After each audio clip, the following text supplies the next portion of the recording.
1963 চনত আমাৰ ভ্ৰাম্যমাণৰ জনক অচ্যুত লকৰ ডাঙৰীয়াই যাত্ৰাৰ পৰা আহি ভ্ৰাম্যমাণ সৃষ্টি কৰিছিলে আৰু সেই ভ্ৰাম্যমাণৰ ধাৰা প্ৰতি বছৰে আগুৱাই আহিছিলে। আৰু মাজতে কৰোণাৰ সময়তে ভ্ৰাম্যমাণৰ ধাৰা কিছু কমিছিল যদিও পিছত অসম চৰকাৰৰ বিশেষ সহায় সহযোগিতাৰ ফলস্বৰূপে পুনৰ ভ্ৰাম্যমাণ উজ্জীৱিত হৈছিলে।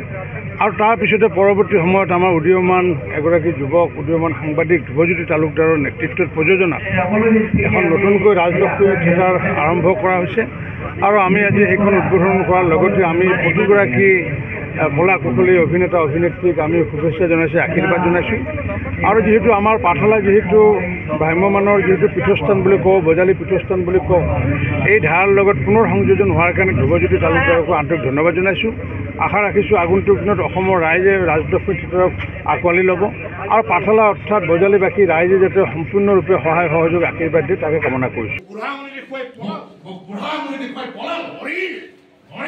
আজিৰ পৰা তাই মোৰ বাবে মৰিল, আজিৰ পৰা তাই মোৰ বাবে মৰিল। সন্মুখলৈ যদি তাই কেতিয়াবা আহে, মোৰ সন্মুখলৈ যদি তাই কেতিয়াবা আহে, গছ বগৰোৱাৰ দৰে তাইক ডিঙিটো কাটি ঠাইতে বগৰাই পেলাম। গছ বগৰোৱাৰ দৰে তাইক ডিঙিটো কাটি ঠাইতে বগৰাই পেলাম। পাহৰি গলো তাই যে মোৰ ভনী, তাই যে মোৰ ভনী। পাহৰি গলো তাই গাটো যে মোৰ মা দেউতাৰে তেজ বৈ আছে, তাইৰ গাটো যে মোৰ মা দেউতাৰে তেজ বৈ আছে। পাহৰি গলো মোৰ বুকুত এটুকুৰা জিয়া ঘাট, মোৰ বুকুত এটুকুৰা জিয়া ঘাট। তই হাঁহি থাকিব পাৰিছনে? তই হাঁহি থাকিব পাৰিছনে বুলি কেনেকৈ আনন্দ কৰিব পাৰিছ তই? কেনেকৈ ভাল লাগিছে। তাৰমানে আখৰা গৃহটো সোমাই মানে আখৰা গৃহ যেন ফিল এটা আহিছে। আৰু নতুন থিয়েটাৰ বুলি ক'লে জানেই বহুত কষ্ট হয়, কেৱল প্ৰডিউচাৰৰে কষ্ট নহয়, সকলোৱে কষ্ট কৰিব লগা হয়। আৰু মই আশাবাদী আমাৰ যিটো গ্ৰুপ নাটকৰ হওক বা মিউজিকৰে হওক, লাইটৰে হওক, ছেটিংছৰে হওক, গোটেইখিনি আচলতে অভিজ্ঞ মানুহে কৰা হৈছে। গতিকে বিশ্বাস যে ভাল হ'ব লাগে আৰু যিমানখিনি লাগে বৰ কষ্ট কৰি নাটককেইখন সজাই পৰাই ভালকৈ উলিয়াই নিম বুলি এটা প্ৰস্তুতি এটা নিজৰ মনৰ মাজত চলাইছোঁ আৰু বিশ্বাস আছে। মোৰ যিটো অভিজ্ঞতা এইখন জগতৰ প্ৰতি, মোৰ 35 বছৰ ইতিমধ্যে কমপ্লিট হ'ল ভ্ৰাম্যমাণ থিয়েটাৰ। 35 বছৰে প্ৰথম দিনটোত প্ৰত্যেকখন নতুন পুৰণি থিয়েটাৰ এনেকুৱা এটা অৱস্থা হয়, বহুত খেলি মেলি মাজেদি আগবাঢ়িব লগা হয়।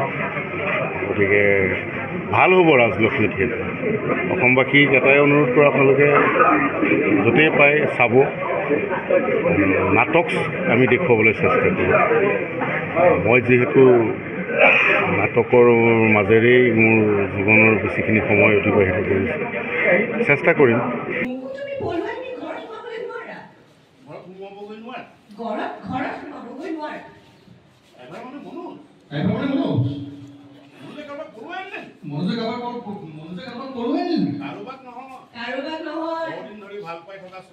বহুদিন ধৰি ভাল পাই থকা ছোৱালীজনী ককাইকে ছোৱালীজনীক মনোযোগে নিদিয়ে,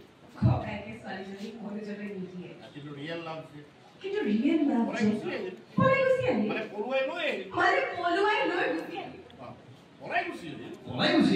তুমি মোক কিয় পলুৱাই নিয়াৰ কথা কৈছা? তুমি মোক কিয় পলুৱাই নিয়াৰ কথা কৈছা? তুমিও তাইৰ দৰে পলাই গুচি আহিলা।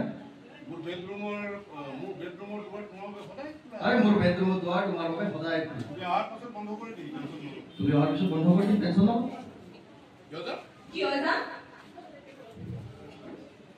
মোৰ বিয়াক লৈ দেউতাৰ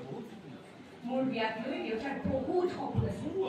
মোৰো আছে। ধুমধামেৰে মোৰ বিয়া হ'ব। মেহেন্দি, জোৰোণ, বিয়া আৰু bachelor party. Cocktail party. Of course. আহিবা। Cheers কৰি ফাংচন আৰম্ভ কৰি। আৰু এটা সময়ত হাত ভৰি জিভা সকলোৰে যেতিয়া ফাংচন শ্ব' হৈ যায়। আৰু যেতিয়া এটা সময়ত হাত ভৰি জিভা সকলোৰে যেতিয়া ফাংচন শ্ব' হৈ যায়। তেতিয়া মই কি গাম জানা? Of course.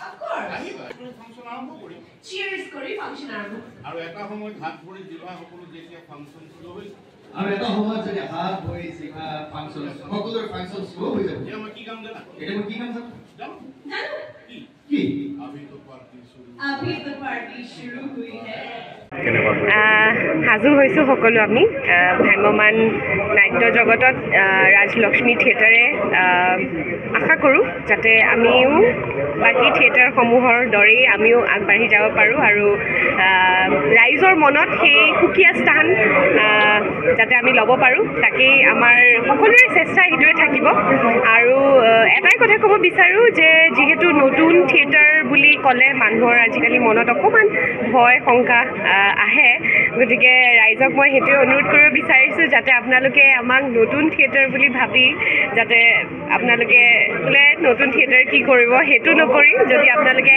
আহে আমাক আমাৰ তিনিখন খুব ধুনীয়া নাটক নামকেইটা হৈছে ঘা চম্পক শৰ্মাৰ ঘা আৰু অভিজিত ভট্ট দাৰ দুখনকৈ নাটক মনে মনে চাওঁ তোমাক আৰু কুৰুক্ষেত্ৰৰ সৈনিক তিনিখনৰে সুকীয়া সোৱাদ আছে আৰু মই এটা কথা মই ৰাইজক দিব পাৰোঁ যে এই তিনিখন নাটকে আপোনালোকৰ মনত এটা বেলেগ স্থান ল'ব বুলি মই আপোনালোকক কথা দিব পাৰোঁ আৰু আপোনালোকেও মোক আশীৰ্বাদ কৰিব যাতে যোৱা বছৰটিৰ দৰে এই বছৰো আপোনালোকৰ মনত মই স্থান লাভ কৰিব পাৰোঁ যাতে নন্দিনী কি চৰিত্ৰত দেখিবলৈ পোৱা যাব যিহেতু তিনিখন ভিন্নধৰ্মী নাটক হয় আচলতে সেই বস্তুটো এতিয়াও আমি তেনেকৈ গম পোৱা নাই সকলোৱে আহিছোঁ আজি প্ৰথম দিন যিহেতু স্ক্ৰিপ্ট ৰিডিং হৈ আছে এই কেৰেক্টাৰসমূহ প্ৰথম দুদিন তিনিদিনৰ মূৰে মূৰে গম পোৱা যাব লাহে লাহে গম পাম গতিকে আপোনালোকেও আপডেট পাই থাকিব আৰু আশা কৰোঁ ভাল হ'ব কেৰেক্টাৰ তিনিটা যোৱা বছৰ নিচিনাকৈ যিকোনো খবৰৰ বাবে যোগাযোগ কৰক আমাৰ এই নম্বৰত 7099017330 আৰু 7099017110